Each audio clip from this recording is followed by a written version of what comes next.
50 సంవత్సరాలుగా ఒక ప్రత్యేకమైన విమానం ప్రపంచానికి దాదాపు కనిపించలేదు. ఈ పబ్లిక్ ఫ్లైట్స్లో ఆపరేట్ చేయదు, సివిలియన్ ఎయిర్పోర్ట్స్లో ల్యాండ్ అవ్వదు, నార్మల్ ఎయిర్ ట్రాఫిక్ రూట్స్ కూడా ఫాలో అవ్వదు. ఎందుకంటే ఎయిర్క్రాఫ్ట్ పర్పస్ ఏవియేషన్ కాదు, ఇది ప్రయాణం కోసం కూడా కాదు, ఇది ప్యూర్ స్ట్రాటజీ కోసం డిజైన్ చేసిన ఎయిర్క్రాఫ్ట్. ఆ విమానం పేరే డూమ్స్డే ప్లేన్. కానీ ఇప్పుడు అదే విమానం అకస్మాత్తుగా వాషింగ్టన్ డీసీ దగ్గర కనిపించింది. కొద్ది గంటల్లోనే మరో కోస్ట్లో లాస్ ఏంజల్స్లో కూడా కనిపించింది. ఈ రెండు సిటీస్ కంట్రీస్కి ఆపోజిట్ ఎండ్స్లో ఉన్నాయి. రెండు కూడా స్ట్రాటజిక్ లొకేషన్సే, కానీ కనిపించిన ఎయిర్క్రాఫ్ట్ మాత్రం ఒకటే. ఇలాంటి మూమెంట్ యాక్సిడెంట్గా జరగదు, అలాగని ఈ ప్లేన్ ర్యాండమ్ రూట్స్ కూడా ఫాలో అవ్వదు. ప్రతి ల్యాండింగ్ వెనుక స్ట్రాటజిక్ రీజనింగ్ ఉంటుంది. అసలు ప్రశ్న ఇక్కడే మొదలవుతుంది. ఇంత గోప్యంగా ఉంచే ఎయిర్క్రాఫ్ట్ని, ఇంత సెన్సిటివ్ సిస్టమ్ని ఇప్పుడెందుకు పబ్లిక్ విజిబిలిటీలోకి తీసుకొచ్చారు? ప్రస్తుత పరిస్థితి చూస్తే ప్రపంచం కాన్ఫ్లిక్ట్లో లేదు. యుఎస్ రాజ్యం మధ్య టెన్షన్ డైరెక్ట్ వల్ల కనిపించకపోయినా ఇండైరెక్ట్ కాన్ఫ్లిక్ట్ జోన్స్ ఒక్కొక్కటి యాక్టివేట్ అవుతున్నాయి. యుఎస్ ఇటీవల రష్యాకి సంబంధం ఉన్న షిప్స్ని వెనిజులా దగ్గర సీజ్ చేసింది. రష్యాకి సపోర్ట్ చేసే కంట్రీస్ మీద యుఎస్ ట్రేడ్ ప్రెజర్ పెంచుతుంది.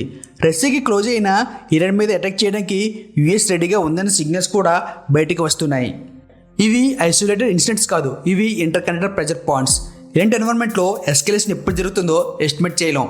అటాక్స్ ప్లాన్కి కాకుండా మిస్కాల్కులేషన్ వల్ల కూడా జరగవచ్చు. ఒక్క చిన్న ఇన్సిడెంట్ కూడా ఎంటర్ సిచ్యువేషన్ని స్పేర్లోకి నెట్టేయగలదు. కానీ ఇక్కడ ఒక కీలకమైన విషయం ఉంది. ఈ మోడర్న్ వార్ఫేర్లో అసలు థ్రెట్ బాంబ్స్ కాదు. బాంబ్స్ డ్యామేజ్ చేస్తాయి, సిటీస్ని డిస్ట్రాయ్ చేస్తాయి, ఇన్ఫ్రాస్ట్రక్చర్ని కొలప్స్ చేస్తాయి. కానీ కేవలం బాంబ్స్ మాత్రమే దేశాన్ని ఇన్స్టెంట్గా కొలప్స్ చేయలేవు. దేశం కొలప్స్ అవ్వాలంటే కమ్యూనికేషన్ సిస్టమ్ బ్రేక్ చేయాలి, కమాండ్ సిస్టమ్ ఫెయిల్ అవ్వాలి. ఇప్పుడు ఇది ఎలాగో ఒక చిన్న ఎగ్జాంపుల్తో చెప్తాను. ఒక హైపోథెటికల్ సిచ్యువేషన్ ఊహించండి. ఒకవేళ అమెరికా మీద రష్యా ఫస్ట్ న్యూక్లియర్ స్ట్రైక్ చేస్తే సిటీస్ డిజిబుల్ అవుతాయి, మిలిటరీ బేసెస్ డిస్ట్రాయ్ అవుతాయి, డేటా సెంటర్స్, కమ్యూనికేషన్ హబ్స్ సెకండ్స్లో కొలప్స్ అవుతాయి. ఫిజికల్ డిస్ట్రక్షన్ భారీగా ఉంటుంది. కమ్యూనికేషన్ ఫెయిల్ అవడం వల్ల ఇతర దేశాలు అయితే అక్కడితో ఎండకోట్ పడుతుంది. కానీ అమెరికా అలా కాకూడదని లాజిక్తోనే ఏ ఎయిర్క్రాఫ్ట్ని డిజైన్ చేశారు. మేము 100% డిస్ట్రాయ్ అయినా సరే మేము మిమ్మల్ని డిస్ట్రాయ్ చేయగలం అని చెప్పడానికే ఈ డూమ్స్డే ప్లేన్. ఈ ఎయిర్క్రాఫ్ట్ గ్రౌండ్ సిస్టమ్స్ మీద, బంకర్స్లో కమ్యూనికేషన్ సిస్టమ్స్ మీద డిపెండ్ అవ్వదు. ఇది కేవలం permanent hair to hair communication మీద వర్క్ అవుతుంది. అంటే ప్లేన్ టు శాటిలైట్స్ నుంచి ఎక్కడో మిగతా దేశాలు దాచిన న్యూక్లియర్ వెపన్స్కి కమాండ్స్ పంపుతుంది. న్యూక్లియర్ యుద్ధంలో ఫస్ట్ స్ట్రైక్ ఎప్పుడు ఫిక్స్డ్ టార్గెట్స్ మీద ఉంటుంది. Capitals, military bases, missiles, commanding centres. Static టార్గెట్స్ని ఫస్ట్ ఎలిమినేట్ చేస్తారు. కానీ కాన్స్టెంట్గా మూవ్ అవుతున్న డూమ్స్డే ప్లేన్ని ఫస్ట్ స్ట్రైక్లోనే ఎలిమినేట్ చేయడం ప్రాక్టికల్గా పాసిబుల్ కాదు. అందుకే న్యూక్లియర్ వెపన్ డిటెక్షన్ ఫేజ్లోనే బ్లాస్ట్ జరగకముందే లీడర్స్ డూమ్స్డే ప్లేన్లో హెయిర్లో షిఫ్ట్ అవుతారు.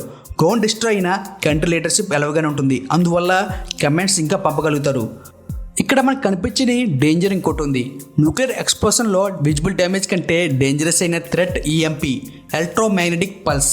ఈఎంపీ ఎలక్ట్రానిక్స్ని ఎక్స్ప్లోర్ చేయదు, సైలెంట్గా ఫ్రై చేస్తుంది. సెకండ్స్లో సిస్టమ్స్ని డెడ్ చేస్తుంది. గ్రౌండ్ బేస్డ్ సిస్టమ్స్ అయిన power grids, servers, communication nodes, digital networks అన్నీ ఈఎంపీకి హైలీ వనరబుల్. ఈఎంపీ హిట్ అయితే ఎలక్ట్రిసిటీ ఉన్న యూజ్లెస్, సిస్టమ్స్ రీస్టార్ట్ అవ్వవు, కమాండ్ బ్లాకెట్ అవుతుంది. కానీ ఎయిర్క్రాఫ్ట్లో టెక్నాలజీ కంప్లీట్లీ డిఫరెంట్ ఆర్కిటెక్చర్ మీద బిల్డ్ చేశారు. Shielded wiring, EMP hardened circuits, analogue systems, isolated power sources. దీని అర్థం ఒకటే, ఈఎంపీ హిట్ అయినా సిస్టమ్స్ డిగ్రేడ్ అవ్వవు, డిసిజన్ మేకింగ్ స్టాప్ అవ్వదు, కమాండ్ కంటిన్యూ అవుతూనే ఉంటుంది. ఇంకా ముఖ్యమైన విషయం, ఎయిర్క్రాఫ్ట్ కమ్యూనికేషన్ గ్రౌండ్ టవర్స్ మీద డిపెండ్ అవ్వదు. శాటిలైట్ లింక్స్, లో ఫ్రీక్వెన్సీ న్యూక్లియర్ కమాండ్ ఛానల్స్ మీద డిపెండ్ అవుతుంది. మల్టిపుల్ లేయర్స్ పెల్లర్గా ఆపరేట్ అవుతాయి. డిజైన్ ప్రిన్సిపల్ ఒకటే, ఒక సిస్టమ్ ఫెయిల్ అయినా కమాండ్ స్టాప్ అవ్వకూడదు. అందుకే ఇది ట్రాన్స్పోర్ట్ కాదు, వెపన్ కాదు, సోపీస్ కాదు, ఇది కంటిన్యూటీ ఆఫ్ కమాండ్ ప్లాట్ఫామ్. ఇప్పుడు అసలు మెయిన్ పాయింట్, నార్మల్లీ ఇలాంటి ఎయిర్క్రాఫ్ట్స్ని పబ్లిక్కి ఆల్మోస్ట్ చూపించరు. సివిలియన్ ఎయిర్పోర్ట్స్ అవాయిడ్ చేస్తారు, విజిబిలిటీ మినిమంలో ఉంచుతారు. అది నార్మల్ రూల్. కానీ ఈసారి అలా చేయలేదు. ఓపెన్గా మూమెంట్ జరిగింది, సివిలియన్ ఎన్వైరన్మెంట్లోనే కనిపించింది. ఇది యాక్సిడెంట్ కాదు, సీక్రెట్స్ ఫెయిల్యూర్ అయితే అసలు కాదు. ఇది ఇంటెన్షనల్లీ చూపించిన సిగ్నల్. ఎందుకంటే ఇప్పుడున్న వరల్డ్ సిచ్యువేషన్ సింగిల్ కాన్ఫ్లిక్ట్ కాదు, ఒక రీజియన్లో కాదు, మల్టిపుల్ రీజియన్స్లో టెన్షన్స్ ప్యారలల్గా బిల్డ్ అవుతుంది. ఒక కాన్ఫ్లిక్ట్ ఉంటే హ్యాండిల్ చేయొచ్చు, కానీ అన్ని ఓవర్లాప్ అవుతే డిసిజన్ తీసుకుంటే తగ్గిపోతుంది, ప్రెజర్ పెరుగుతుంది, మిస్టేక్స్ ఈజీగా జరుగుతాయి. న్యూక్లియర్ డాక్ట్రిన్లో ఫేజెస్ ఉంటాయి. Calm phase, tension phase, crisis phase. ఇప్పుడు ప్రపంచం స్లోలీ క్రైసిస్ ఫేజ్ వైపు మూవ్ అవుతుంది. ఈ ఫేజ్లో ఎస్కలేషన్ స్లోగా ఉండదు, సడన్గా జరుగుతుంది. డిసిజన్స్ డేస్లో కాదు, అవర్స్లో కాదు, సెకండ్స్లో తీసుకోవాల్సి వస్తుంది. ఇన్ఫర్మేషన్ కంప్లీట్గా ఉండదు, సిగ్నల్స్ కన్ఫ్యూజ్ చేస్తూ ఉంటాయి, రాంగ్ ఇంటర్ప్రిటేషన్ ఛాన్సెస్ హైగా ఉంటాయి. ఇలాంటి సిచ్యువేషన్లో బాంబ్స్ కంటే డేంజరస్ విషయం ఏమిటంటే కంట్రోల్ పోవడం. అందుకే క్రైసిస్ టైంలో కంట్రీస్ డ్యామేజ్ కంట్రోల్తో పాటు కమాండ్ సిస్టమ్ని ఎలైవ్గా ఉంచడానికి చూస్తారు. ఇప్పుడు గ్రౌండ్ సిస్టమ్స్ని చూడండి. గ్రౌండ్ కమాండ్ సెంటర్స్ ఫిక్స్డ్ లొకేషన్లో ఉంటాయి, అందరికీ తెలిసిన ప్లేసెస్. క్రైసిస్ టైంలో ప్రెడిటబుల్ సిస్టమ్స్ ఫస్ట్ టార్గెట్ అవుతాయి. అదే ఎయిర్బోర్న్ కమాండ్ అయితే అలా కాదు, ఇది మూవ్ అవుతుంది, రూట్ చేంజ్ అవుతుంది, టైం అన్ప్రెడిక్టబుల్. అందుకే ఫస్ట్ స్ట్రైక్లో దీన్ని న్యూట్రలైజ్ చేయడం ఈజీ కాదు. ఇప్పుడు అందరికి వచ్చే డౌట్, ఎయిర్క్రాఫ్ట్ అందరికి కనిపించడం వల్ల వీక్ అవుతుందా? కనిపించడం వీక్నెస్ కాదు, కనిపించడం కాన్ఫిడెన్స్ క్రియేట్ చేస్తుంది. ఎందుకంటే ప్రత్యర్థికి క్లియర్ మెసేజ్ వెళ్తుంది, లీడర్షిప్ సేఫ్ అని. కమాండ్ చేంజ్ సిస్టము ఇంకా వర్క్ అవుతుంది. గజ్బిజీ క్రియేట్ చేసిన వల్ల అడ్వాంటేజ్ లేదు. ఇంకో important point, early warning system 100% perfect కాదు.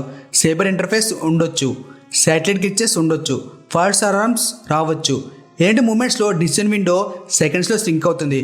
అప్పుడు గ్రౌండ్ బంకర్స్ యాక్టివేట్ చేయడానికి టైం ఉండకపోవచ్చు. న్యూక్లియర్ వెపన్ డిటెక్ట్ అవగానే ఈ డూమ్స్డే ప్లేన్ని యాక్టివేట్ చేస్తారు. విజిబిలిటీ అంటే అదే, సిస్టమ్ ఆల్రెడీ యాక్టివ్లో ఉందనే సైలెంట్ కన్ఫర్మేషన్. సివిలియన్ ఎయిర్పోర్ట్స్లో మూమెంట్ కూడా అందుకే. మిలిటరీ బేసెస్లో మూమెంట్ అంటే కొద్దిమంది మాత్రమే గమనిస్తారు, కానీ సివిలియన్ ఎయిర్పోర్ట్స్లో మూమెంట్ అంటే మీడియా ఇమీడియట్లీ నోటీస్ చేస్తుంది, అనలిస్ట్ డీకోడ్ చేస్తారు, ప్రత్యర్థులు గమనిస్తారు. No announcement, no warning, system itself message పంపిస్తుంది. ఇది వార్ స్టార్ట్ చేయడం కాదు, ఇది ఒకటే చెప్పడానికి, మేము ఫస్ట్ మూవ్ చేయము, కానీ నువ్వు ఎంత పెద్ద మూవ్ చేసినా మాకు రిప్లై ఇవ్వడానికి కమాండ్ సిస్టము వర్క్ అవుతూనే ఉంటుంది.